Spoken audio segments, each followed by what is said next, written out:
Ассаляму алейкум ва рахматуллахи ва баракату. Бисмиллах, альхамдулиллах, вассалату вассаляму аля расулиллах. Положение верующих в судный день. И мы с вами разбирали хадис о том, как семь групп из числа мусульман Всевышний укроет в тени своего арша. И вот есть еще про тень арша в судный день еще другой хадис, где говорится о том, кто дает отсрочку, так скажем, несостоятельному должнику или же прощает ему долг. То есть это помимо 7 групп, на которую указывает хадис Бухари и Муслим. Этот хадис передает Абу Аль-Юср, радиаллаху анху, что посланник Аллаха, саллаллаху алейхи вассалям, сказал: того, кто даст отсрочку несостоятельному должнику, то есть он ему должен денег, но не может вернуть по каким-то причинам, или же простит ему часть долга, чтобы облегчить ему, да, Аллах укроет его в своей тени, то есть в тени своего арша. А этот хадис в сборниках имама Муслима достоверно, и также имам Ахмад передал этот хадис. Также Абу Катада передает хадис, где говорится: тот, кто облегчил положение несостоятельного должника или простил ему долг, будет в тени трона в день воскрешения, в судный день. Этот хадис также достоверный. Ну, вопрос долгов, он очень серьезный, очень болезненный в исламе, потому что это очень серьезное обязательство. Человек, который берет у кого-то долг, то есть он берет на себя обязательство, это ваджиб, вернуть этот долг. Поэтому это очень болезненный вопрос в обществе, да? Даже когда вот я сейчас привел эти хадисы, наверное, часть братьев, которые кому-то должны, да, у них надежда появилась, надо вот хадис ему отправить, иншаллах, хотя бы пусть половину мне простит, да? А кто-то, может быть, другая часть подумала: да, бисмилля, надо простить ему, да? Поэтому, дорогие братья, вопрос долгов — это 5-6 можно хотоб рассказать про это, да? Но на самом деле это проблема общества и мусульман, к сожалению. Потому что, во-первых, нужно 100 раз подумать, прежде чем попросить у кого-то долг, потому что просить у кого-то, пусть хотя бы в долг, но это всегда не достаток человека, да, а недостаток. Это унижение, когда мы просим у людей. И это огромное обязательство. То есть мы должны ему, пока не вернем этот долг. Это ваджиб. Мы должны это понимать. Поэтому Риза Фахруддин, рахимахуллах, это был, машаллах, такой грамотный ученый среди наших предков, муфти, скажем, всея Руси, да, когда один муфти был, да, это сегодня там больше 100. Вот. Вот он пишет про долги, опираясь на хадисы, аяты и на жизнь, скажем, на опыт людей, да, и он говорит: лучше, говорит, иногда жить в нищете, чем идти кому-то и просить у него долг. Потому что, во-первых, это не мужское дело просить, да, а во-вторых, ты будешь обязан перед ним. Ты должен ему, пока не вернешь. Это ваджиб, это фарс. И очень много, к сожалению, братьев, да, не исключение, они совершают зулим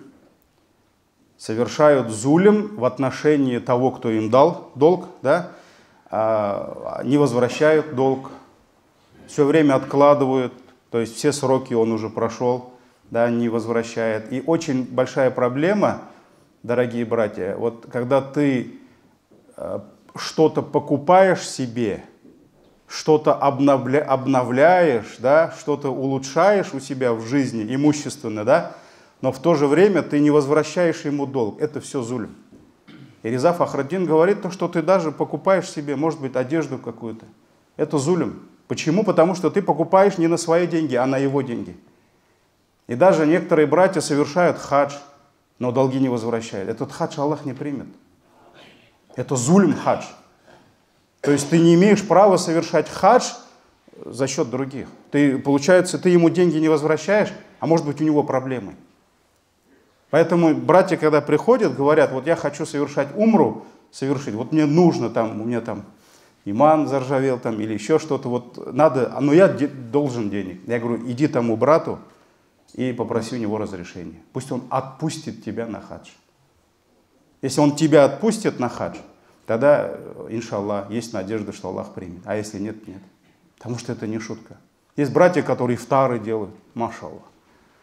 Машаллах. Все сидят, дуа за них делают. Он там собрал 100 человек, 200 человек. Ну это же аджр. Это же награда. Ты одного накормил, постящегося. Ты получил столько аджра, сколько он за целый день заработал. Но он забыл, что он вообще-то денег должен. Он должен другому брату денег. А тот брат не может ифтар делать. Почему? Потому что он не может деньги получить. Вот если бы он получил бы свои деньги обратно, тогда, может быть, и этот брат ифтар делал бы. Поэтому это большая проблема. И сегодня мы дожили, к сожалению, до того, что сегодня братья не хотят долг давать. Не хотят долг давать, потому что многие понимают, что нет надежности. Нет надежности. Поэтому даже сейчас такое правило есть. Это, наверное, такие вот сегодня же много бизнес-коучеры, тренеры, да? Они там говорят, не знаю, надо посмотреть. И в исламе есть такое правило, я не изучал. Когда, говорят, даешь, думай, что тебе не вернут. Вот если так сможешь дать, бисмилля там дал, вернут, не вернут. Вот, потому что есть у тебя огромный шанс попасть под то, что тебе не дадут. Поэтому вопрос долгов, он очень страшный. И в судный день муджахид, который погиб шахидом на пути Аллаха, принесут ангелы его долг. То есть он погиб на пути Аллаха. Прямая дорога в рай, казалось бы, да? Но у него осталось обязательство. Он не вернул аманат, который взял. А долг это тоже аманат. Вот так возьмут его долг и выкинут в ад. И он упадет туда на дно ада и скажут, вот пойди, верни этот аманат свой, а потом в рай пойдешь. Огромное количество хадисов. Есть хадисы, где пророк, саллаллаху алейхи ва саллям, когда пришли к нему, то есть сподвижники надеялись, когда кто-нибудь умрет, что сам пророк, саллаллаху алейхи ва саллям, за него джиназу прочитает. Это же милость Аллаха. И к нему пришли, сказали, я Расулаллах, вот умер наш брат, надо за него дуа сделать, джиназа. Он спросил, а есть у него долги? Спросил, есть у него долги? Кто-то говорит, да, есть, он мне должен. И он сказал, я не буду делать за него дуа, пока он... То есть мы его отправляем в наказание Аллаха, гневу Аллаха. И один сподвижник говорит, я Расулаллах, я поручаюсь за него, я верну все его долги. Но у него были долги реально, у покойного. Пророк, саллаллаху алейхи ва саллям, сказал, ты берешь на себя его долги, я возьму на себя его долги. Перед Аллахом, перед свидетелем. Посланник Аллаха, саллаллаху алейхи ва саллям, пошел джиназу, почитал за него. На следующий день пророк, саллаллаху алейхи ва саллям, ищет того, поручителя. И он говорит, ты вернул долг? Его. Нет, говорит. Но он не смог еще, не нашел денег. Вчера он очень хотел, чтобы за его брата пророк, саллаллаху алейхи ва саллям, почитал. Но он искал, но не нашел денег, чтобы вернуть. На следующий день пророк, саллаллаху алейхи ва саллям, ищет его. Где он? Ты вернул его долг? Нет еще. На третий день пророк, саллаллаху алейхи ва саллям, ищет его. Ты вернул его долг? Да, вернул, я Расулаллах. Вот сегодня остыла его могила. То есть получается, 3 дня он был в огне. Поэтому есть хадис, где говорится, пока кто-нибудь не вернет его долг, он будет наказываться в могиле. Поэтому вопрос долгов, он очень актуальный, очень проблемный, потому что многие просто, ну, даже когда берут в долг, да, многие просто, они даже не думают, как они будут возвращать этот долг. Это фарс, это ваджиб. И то, что ты где-то там суннами занимаешься, ифтар сделал, там, мечети помогаешь, благотворитель года, да, а ты вообще-то столько денег людям должен. Это тебя не спасет. Это не спасет. Это не твои деньги сейчас ты раздаешь. Это харам тебе раздавать. Ты должен сначала вернуть. Поэтому даже умра, хадж, там, хотите ифтар делать, да, идите тому, кому вы должны, и скажите, можно я там на месяц позже, там, я не знаю, мне вот так хочется аджр заработать, там, в Рамадан хочу на умру поехать, да, ну, Аллах не примет, если ты будешь ущемлять права кого-то. Поэтому, дорогие братья, это очень... И вот это уже третий момент, наверное, да.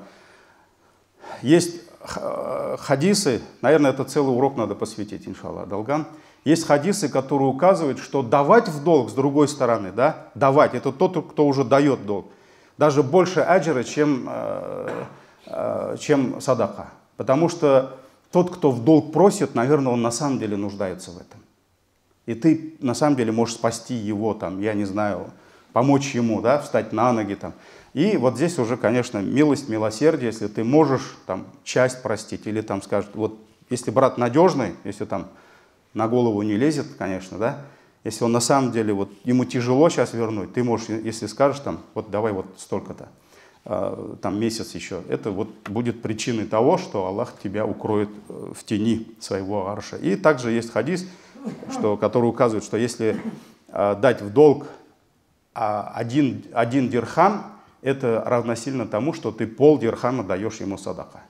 То есть если кому-то ты даешь 1000 рублей в долг, да, значит ты 500 рублей садака дал, аджр. Поэтому, ну, много можно говорить о долгах. Да упасет нас Аллах от долгов. Да. Субханак Аллахума бихамдик, шаду алла иляха илля анта астагфирука ва атубу илейк. Пусть Аллах поможет тем, кто взял в долг, чтобы они вернули свои долги. Ассаляму алейкум ва рахматуллахи ва баракатуху.